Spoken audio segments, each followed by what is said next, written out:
Rádio Metropolitana, a nova rádio do Grande Porto para todo o mundo.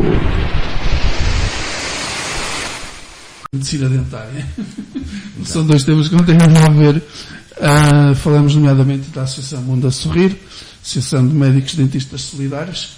Connosco está o Presidente da Direção, Miguel Pavão. Ouvi dizer que até estavas de saída, não é? Desde ontem à noite deixei de ser Presidente. Pois é. Pronto, ainda... pronto, mas isso já lá vamos. Miguel, há 14 anos, não é? 13. Microfone mais próximo. 13 anos. Então, em que circunstâncias é que foi criada o Mundo a Sorrir? Foi criada porque me deparei com uma necessidade a nível da saúde oral. E os cuidados e a atenção à saúde oral a nível nacional, nós sabemos bem que são ainda muito precários e há uma grande necessidade da população para ter acesso e melhor acesso aos cuidados de saúde oral, mas a realidade a nível mundial é também ainda mais necessária, e basta para isso dizer que os números são avassaladores, porque basta dizer que a cárie dentária é a patologia mais prevalente em todo o mundo. E nas 10 primeiras doenças mais prevalentes em todo o mundo, onde se inclui, por exemplo, patologias como a diabetes, as doenças cardiovasculares, a cárie dentária é a primeira, e em 7º lugar aparece logo a periodontite. Isso traduzindo para português. A periodontite são problemas a nível dos tecidos que circundam os dentes, como a gengiva e o osso. Aquilo que vulgarmente as pessoas conhecem por a piorreia. Periodontite ou a doença periodontal são as patologias orais que afetam os tecidos de suporte dos dentes. E essa está contabilizada a nível da prevalência do mundo, a nível mundial, como a 7ª patologia mais prevalente em todo o mundo. Isto quer dizer que das 10 doenças mais presentes em toda a população mundial, 2 dizem respeito à saúde oral. O que significa que realmente a saúde oral tem muita carência e é muito negligenciada em termos das políticas públicas de saúde, e daí a organização Mundo a Sorrir ter nascido. Ela nasce para tentar colmatar o acesso, a falta de acesso à saúde oral que existe a nível nacional em Portugal e no mundo. Ao fim destes 13 anos, as coisas mudaram para positivo ou ainda pioraram? Sim, tem havido melhorias, tem havido conquistas, muito com o esforço de vários players, por assim podemos dizer. E esses contributos vêm de uma aposta grande a nível da melhoria da formação, do número de médicos dentistas, do número de higienistas orais, que tem vindo a aumentar. Isso, obviamente, também acontece porque o nível de literacia das populações tem melhorado. As pessoas, há uns anos atrás, ou gerações atrás, a saúde oral era normal chegarem a uma idade mais avançada da sua vida e dizerem que não tinham dentes e que se perdiam os dentes, e que nós vimos os nossos avós como desdentados. E hoje em dia isso já não é aceito, porque as pessoas dão mais atenção. E a prevenção, como em muitas áreas da saúde, acaba por ser o melhor remédio. E tem sido mudado por uma mudança de comportamentos, porque existe também uma indústria cada vez mais preparada para os hábitos da prevenção e profiláticos, não é? de cuidados de saúde e de saúde oral, e também uma lógica de manutenção de estilos de vida saudáveis, onde a saúde oral acaba sempre por beneficiar. Mas não haja qualquer dúvida que a classe médica profissional mais bem posicionada e que tem feito um excelente trabalho são os médicos dentistas, à qual eu pertenço, e que têm dado cartas nesse campo. Inicialmente só ia ao médico dentista quem tinha as possibilidades económicas, e hoje, pelo número de maior número de médicos dentistas, mas também por esses médicos dentistas estarem cada vez mais próximos da população, fez com que as pessoas estivessem mais alertas e procurassem esses cuidados. E nesse sentido tem havido realmente muitas conquistas. No entanto, sabemos que ainda há uma grande fasquia e uma grande fasquia da população que não tem acesso.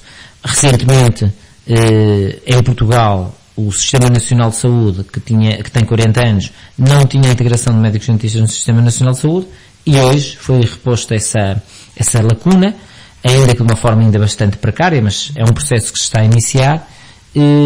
Já começamos a ter médicos dentistas nos centros de saúde e nos cuidados primários de saúde, o que é realmente uma grande conquista e é um primeiro passo para uma longa caminhada e que certamente vai precisar ainda de muitos avanços. Antigamente, e se calhar ainda hoje, ir ao dentista causava algum trauma, enfim, por aqueles aparelhos. Achas que isso terá mudado essa situação? Completamente. Isso são histórias do passado. É como antigamente ouvíamos as histórias das bruxas e hoje em dia já quase nem se contam. E isso acontece porque a formação e a capacitação dos profissionais de saúde, nomeadamente os médicos dentistas, melhorou tremendamente. Foi talvez das áreas da medicina que mais inovou, com ajuda não só da parte tecnológica, mas também por a abordagem ao paciente. E a abordagem ao paciente é por uma lógica menos invasiva, com uma lógica de acompanhamento e de proximidade, e onde a confiança é a palavra-chave para os clientes e os pacientes ficarem fiéis e não terem a fobia ao dentista que era conhecida. Eu acho que qualquer criança que comece de tenra idade a ir ao dentista de uma maneira amigável com o seu dentista ganha um amigo para a vida, porque sabe que é o maior cuidador do seu sorriso, e ter um sorriso bonito é ser uma pessoa com sucesso. Ao longo destes 13 anos, o Mundo a Sorrir, até o próprio nome indica, não teve só preocupações a nível nacional, teve também trabalho, não sei se acompanhei há algum tempo o vosso trabalho, mas sobretudo creio que nos Palopes, não sei se é só nos Palopes, também noutros pontos do globo. Sim, o Mundo a Sorrir é uma ONGD, uma organização não governamental para o desenvolvimento, e isso indica que desenvolve iniciativas e projetos além fronteiras, que extravasam os nossos limites das fronteiras em Portugal.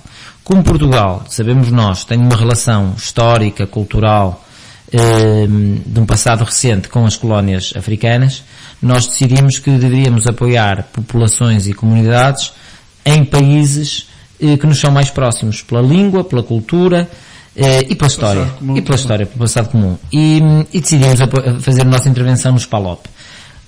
E assim temos, é essa a estratégia. Estamos em 4 países, dos PALOP, Cabo Verde, Guiné-Bissau, São Tomé e Príncipe e Moçambique. Agora, é verdade que a Mundo a Sorrir tem tido muitos pedidos de intervenção em muitos sítios, e até eu fico abismado com os locais que nos pedem auxílio. Também, não é? Mas desde o Peru, desde as Filipinas, a Nicarágua, o Bangladesh, acabam por existirem pedidos para que... Será um desafio para o próximo presidente, se calhar. Eu diria que nós, quando temos que fazer opções, e temos que ter uma noção que é preciso ter muito foco e noções dos nossos limites. A Mundo a Sorrir é uma organização da sociedade civil, não tem verbas próprias e vive de contributos. E lançar um projeto além fronteiras é, sem dúvida, um desafio, só pela dimensão e envolvimento também de investimento económico que tem. Lançar um projeto só para dizer nós trabalhamos no Bangladesh ou na Nicarágua não faz sentido nenhum se esse projeto não for para causar impacto a largo prazo. Então decidimos manter projetos de média a longa duração, onde os iniciamos e os mantemos. Não apenas temporadas curtas que se podem associar às vezes a missões de verão, e não queremos esse sentido. A ajuda ao desenvolvimento demora tempo a ser feita. E para ser feita tem que ser feita de uma forma consolidada. Mas a associação, já disseste há bocadinho, estás de saída como presidente, mas poderão eventualmente no futuro pensar em outros campos que não os PALOPs? Sim, isso competirá agora a continuidade da Mundo a Sorrir. A Mundo a Sorrir está numa fase muito consolidada, muito boa, está com projetos e desafios muito interessantes, e eu tenho a certeza que as necessidades são tão grandes em todo o mundo e aqui em Portugal tão grandes que a Mundo a Sorrir não tem capacidade para dar resposta a tudo, não tenho qualquer dúvida. Dá contributos e, como dizia a Madre Teresa de Calcutá, gotas de água são também parte do oceano. E é o oceano que se compõe dessas mesmas gotas de águas. Nós temos aqui bastantes gotas de águas, de contributo, e que é assim que se vai melhorando, é assim passo a passo que as coisas vão melhorando. Em termos futuros, tenho a certeza que a Mundo Sorrir vai conseguir cada vez mais aumentar o seu impacto. Nós temos de ter a noção que quando começamos éramos um grupo de jovens, há 13 anos, deixas de ser de jovem.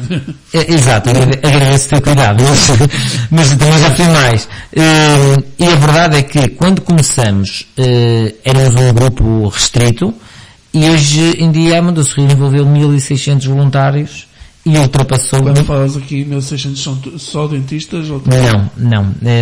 Quando falamos diria maioritariamente, e quando digo maioritariamente 75% são profissionais de saúde oral, médicos dentistas essencialmente, higienistas orais, médicos estomatologistas e alguns protésicos. Mas envolvemos também nutricionistas, enfermeiros, médicos, farmacêuticos e também algumas pessoas de outras áreas do ponto de vista logístico, mas já em número menor e mais escasso. Até pessoas da comunicação, jornalistas que nos acompanharam, fotógrafos que fizeram missões e trabalhos, mas que obviamente se contam quase a dedo no meio deste manancial. É só o essencial, não é? Neste caso. Exato. Neste caso será só o essencial. Exatamente. O que importa aqui dizer realmente é que a Mundo Sorrir começou de uma maneira quase incipiente, completamente amadora, e que trilhou o seu caminho da profissionalização e cresceu. E cresceu porque realmente faz projetos que são necessários e que tentam transformar vidas de pessoas e realidades que não deviam existir ainda. Se eu posso dizer que, agora que saio do Mundo Sorrir, que... Vais mesmo deixar ou...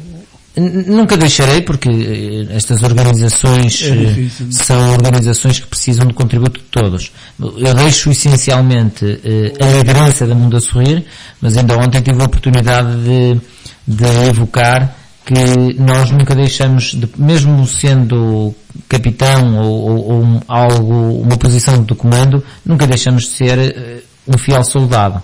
E isso é fundamental, que nós, apesar de tudo, temos que estar sempre prontos a contribuir e a colaborar. Mas uma das coisas que eu estava a referir e que me parece muito importante é, se há ensinamento ao longo destes anos que participei dentro da organização Mundo Sorrir, é que realmente o mundo tem muito, muito para melhorar. E às vezes à nossa porta de casa, às vezes a comunidades que são mais próximas do que aquilo que pensamos, culturalmente até, e só nos diz respeito a nós próprios para fazermos essa mudança. Enquanto cá estamos, enquanto temos essa oportunidade, é um legado, é um dever que o temos que cumprir. O Henri Laborie, que era um filósofo francês, dizia: todo homem tem a capacidade individual de mudar o mundo. E essa capacidade tem que ser explorada em cada um de nós. E é essencialmente esse potencial de cada homem, de cada ser vivo à face desta terra, que temos que explorar e fazer do mundo um sítio melhor. Muito bem. Neste momento, quais são os projetos em que a Mundo Sorrir está envolvida aqui em Portugal? Em Portugal, os projetos têm uma base em 3 frentes. Eu diria que numa base preventiva, de mudança de comportamentos para os mais jovens, e jovens, crianças e adultos, nas escolas primárias, e aí a abordagem é muito promover estilos de vida saudáveis, desde a saúde oral, desde a alimentação saudável ao exercício físico.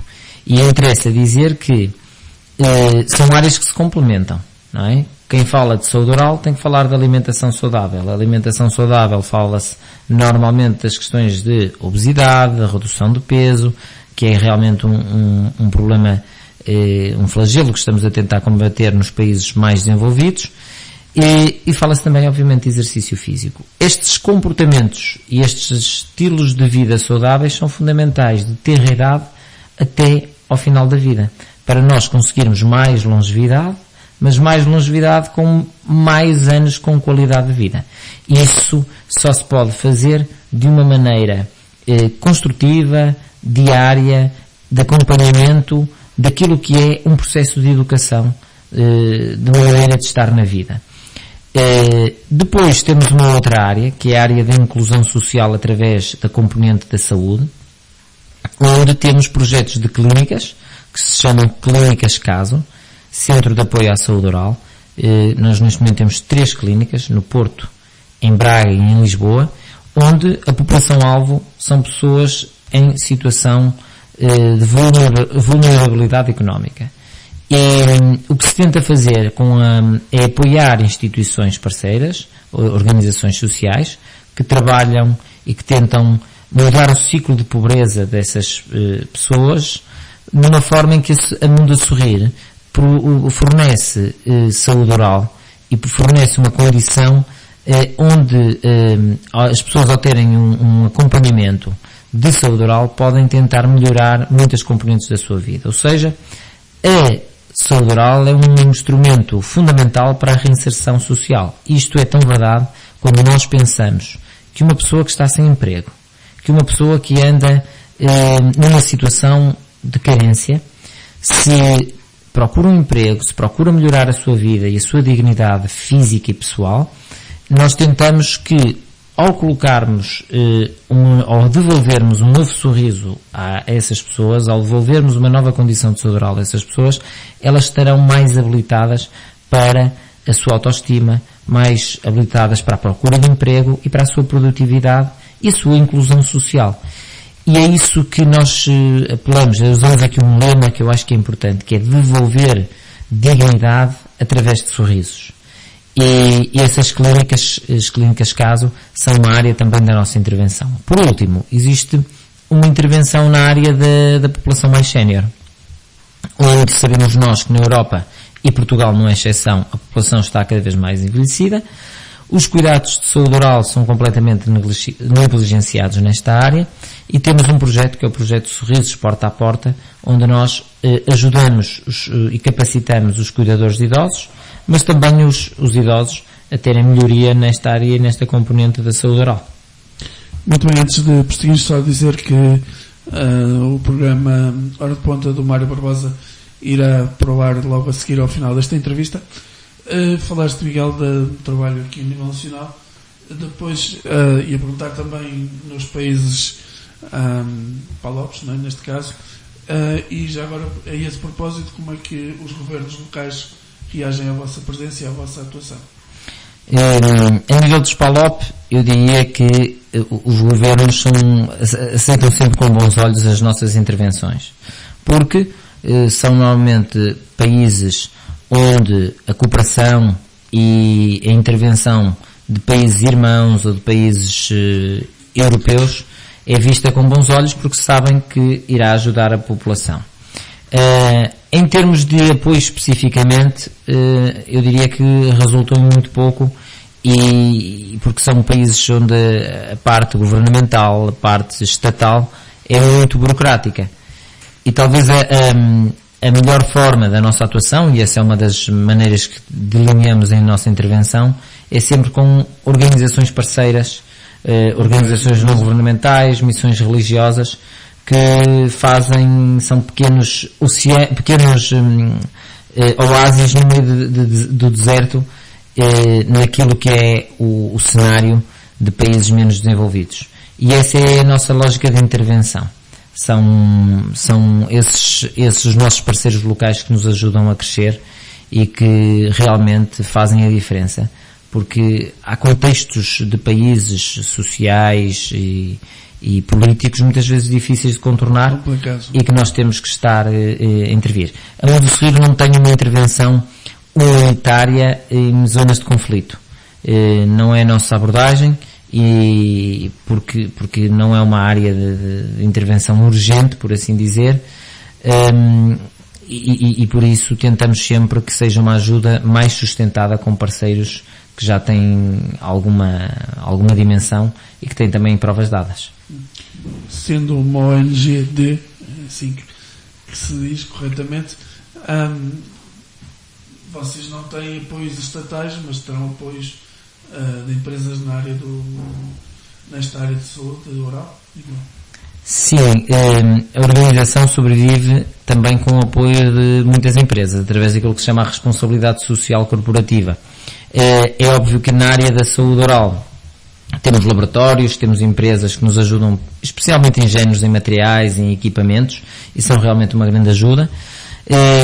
E a nível de outras empresas, pela sua responsabilidade social, temos tido cada vez mais ajuda. E eu refiro que há empresas, que dou o exemplo, que quase apadrinharam projetos nossos. Por exemplo, na Guiné-Bissau temos uma empresa que é a Odlo Portugal, que nos ajuda na construção, nos ajudou na construção da clínica que estamos a fazer e a concluir na Guiné-Bissau. A empresa ProF, que tem ajudado no nosso projeto em Moçambique. E cá em Portugal temos tido a ajuda de muitas empresas, outras mais conhecidas, os bancos, o Banco Santander, outras empresas que acabam por ser fundamentais para conseguirmos isso. É óbvio que o que as nossas organizações também precisam é de dinheiro, não tenho qualquer dúvida, sem dinheiro não conseguimos fazer isso. Mas às vezes não é só o dinheiro que conta, o fornecimento de equipamentos, o fornecimento de materiais, a ajuda, por exemplo, em nos pagarem a luz, despesas que estão inerentes ao nosso trabalho e ao nosso funcionamento, e todas as ajudas são muito bem-vindas. E é muito interessante, por exemplo, a nossa sede, que é aqui no Porto, teve o contributo da empresa Sonai. A Sonai forneceu-nos equipamentos, forneceu-nos materiais, fez uma ação de team building onde colaboradores da Sonai participaram na remodelação e na recuperação da nossa casa, a pintar paredes, a fazer remodelação direta, trabalho direta, em que em vez de nos darem o dinheiro diretamente, foi feito com um contributo em acaba por ser uma ajuda também útil, não é? Exatamente, e uma ajuda fundamental para a nossa melhoria, não é? Miguel, uma pergunta, se calhar com alguma ratoeira, digo eu. Acho que não ias fazer isso. Pois é. 13 anos de Mundo a Sorrir, que balanço é que fazes deste trabalho que fizeste ao longo destes 13 anos? Eu acho que nem sequer quero correr o risco de me avaliar a mim próprio, porque acho que iria tentar dar sempre um saldo positivo, e eu tenho noção das limitações e que certamente até poderia ter feito muito mais. Mas o balanço do ponto de vista pessoal é que tenho noção que a organização cresceu muito, e cresceu numa lógica de criar impacto nas pessoas. Nós crescemos porque realmente as necessidades são muitas. E desde o princípio, desde o primeiro dia, a organização tinha um princípio, que era fazer projetos, fazer intervenções de índole prática. Ou seja, que não fosse só aquelas, às vezes, organizações que nascem, que têm os estatutos muito pomposos, e que fizesse um tipo de intervenção muito de diálogo, que não deixa de ser preciso, e nós também o fizemos e também o fazemos, mas que fizesse essencialmente uma lógica de intervenção pelo exemplo de boas práticas, e que esses exemplos de boas práticas pudessem ser replicados por quem tem competências e obrigações para o fazer, e alertando para as necessidades, para as pessoas essencialmente mais vulneráveis. Eu julgo que o balanço foi muito positivo, houve muito crescimento, houve muito envolvimento de muitas entidades e muitas pessoas, e se levo aqui um ensinamento é que vale a pena trabalhar em rede, vale a pena combater algum isolamento e alguma tendência que as pessoas às vezes têm em se isolar, e chamá-las para trabalhar em rede dá trabalho, porque trabalhar de uma forma colaborativa dá trabalho, mas que vale a pena. E talvez para mim pessoalmente, um dos grandes vantagens de ter estado no projeto e continuar a estar, certamente, mas de uma maneira diferente, foi ter conhecido pessoas fantásticas que fazem trabalhos extraordinários em realidades muito difíceis. E eu digo que vou e fui sempre, e certamente irei continuar a buscar forças, exemplos de pessoas que não aparecem nas televisões, não aparecem nas rádios, não as conhecemos, e quando vamos ver são verdadeiramente forças da natureza, são pessoas que transformam a vida de outras pessoas, acrescentam muito ao mundo E são úteis porque a utilidade dessas pessoas vê-se naquilo que é a sua dimensão e não somente por aquilo que elas têm ou por aquilo que às vezes possam comprar. São pessoas que realmente o que fazem torna-as verdadeiramente valiosas, e esses são os grandes exemplos de vida que eu consegui durante estes 13 anos e que espero continuar a seguir. Muito bem, Miguel, já muito foi dito. Deixo-te as últimas palavras, aquilo que entenderes acrescentar.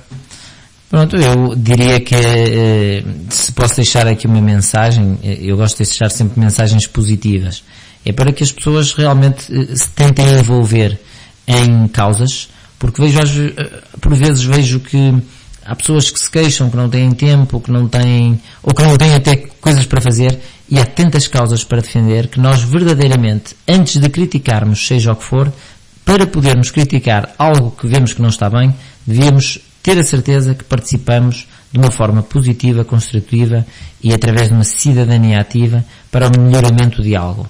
E esse melhoramento de algo é uma maneira de estar na vida, e às vezes para isso é importante nós próprios tentarmos procurar essa forma de estar, de sermos proativos e de ajudar, e é aquilo que eu digo: se a Mundo a Sorrir tenta mudar o mundo e construir um mundo cada vez melhor, é porque realmente nós próprios temos que ter essa abordagem, ter esse espírito de fazer o mundo sorrir cada vez mais, e é essencialmente essa mensagem positiva que eu gostava de deixar. Muito bem, portas da Rádio Metropolitana estão para ti abertas, ou para o Mundo a Sorrir, ou para o que seja. Obrigado pela tua presença. Metropolitana, a rádio feita a pensar em si.